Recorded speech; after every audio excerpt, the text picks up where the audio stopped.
We've all got two wolves in us, a good one and a bad one, and they both want to eat. The best I can tell, we just got to feed that good one a little more than the other one. Happiness is an emotional response to an outcome. If I win, I will be happy. If I don't, I won't. It's an if-then, cause and effect, quid pro quo standard that we cannot sustain because we immediately raise it every time we attain it.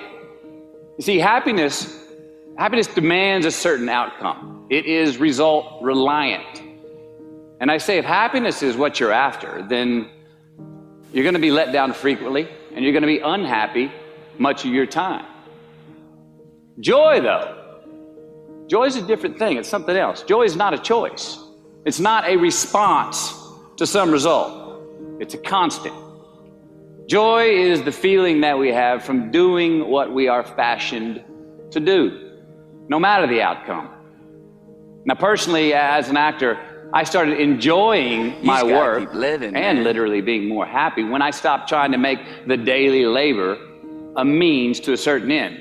For example, I need this film to be a box office success. You know, I need my performance to be acknowledged. I need the respect of my peers. All those are reasonable aspirations, but the truth is, as soon as the work, the daily making of the movie, the doing of the deed became the reward in itself for me, I got more box office, more accolades and respect than I ever had before. See, joy is always in process. It's under construction. It is in constant approach, alive and well in the doing of what we're fashioned to do and enjoying it. Now, the easiest way to dissect success is through gratitude. Giving thanks for that which we do have, for what is working, appreciating the simple things we sometimes take for granted. We give thanks for these things, and that gratitude reciprocates, creating more to be thankful for. It's really simple, and it works. Now, I'm not saying be in denial of your failures. No, we can learn from them too, but only if we look at them constructively, as a means to reveal what we are good at, what we can get better at, what we do succeed at. All right, life's a verb. We try our best, we don't always do our best. And since we are the architects of our own lives, let's study the habits, the practices, the routines that we have that lead to and feed our success, our joy, our honest pain, our laughter, our earned tears. Let's dissect that and give thanks for those things. And when we do that, guess what happens? We get better at them, and we have more to dissect. It's a get-rich-quick on the internet, richest 15 minutes of fame world that we live in, and we see it every day. But we all want to succeed, right? So the question that we got to ask ourselves is what success is to us, what success is to you. Is it more money? That's fine. I got nothing against money. Maybe it's a healthy family. Maybe it's a happy marriage. Maybe it's to help others, to be famous, to be spiritually sound, to leave the world a little bit better place than you found it. Continue to ask yourself that question. Now, your answer may change over time, and that's fine. But do yourself this favor.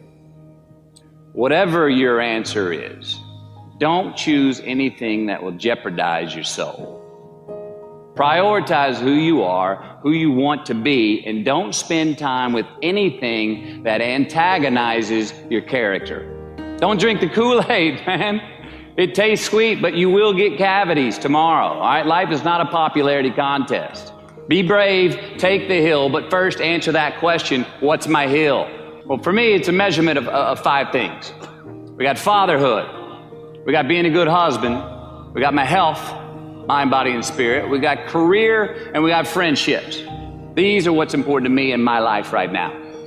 Because I want to keep all 5 in healthy shape. And I know that if I don't take care of them, if I don't keep up maintenance on them, one of them is going to get weak, man.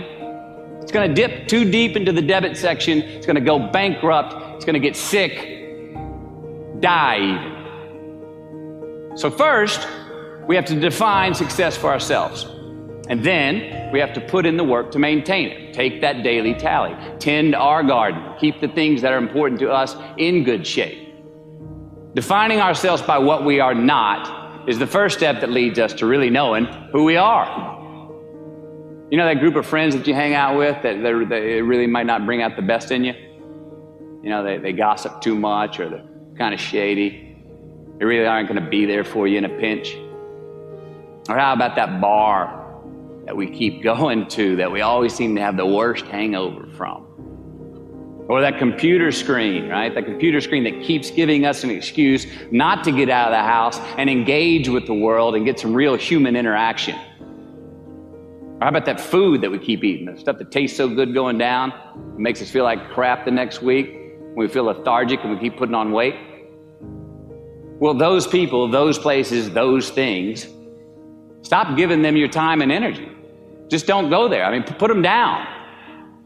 And when you do this, when you do put them down, when you quit going there, and you quit giving them your time, you inadvertently find yourself spending more time and in more places that are healthy for you, that bring you more joy. Why? Because you just eliminated the who's, the where's, the what's, and the when's that were keeping you from your identity. Like, trust me, too many options, I promise you this, too many options will make a tyrant of us all. All right, so get rid of the excess, the wasted time. Decrease your options. If you do this, you will have accidentally, almost innocently, put in front of you what is important to you by process of elimination. Knowing who we are is hard. It's hard. So give yourself a break. Eliminate who you are not first, and you're going to find yourself where you need to be. Make voluntary obligations. I'm talking about the ones that we make with ourselves, with our God, with our own consciousness.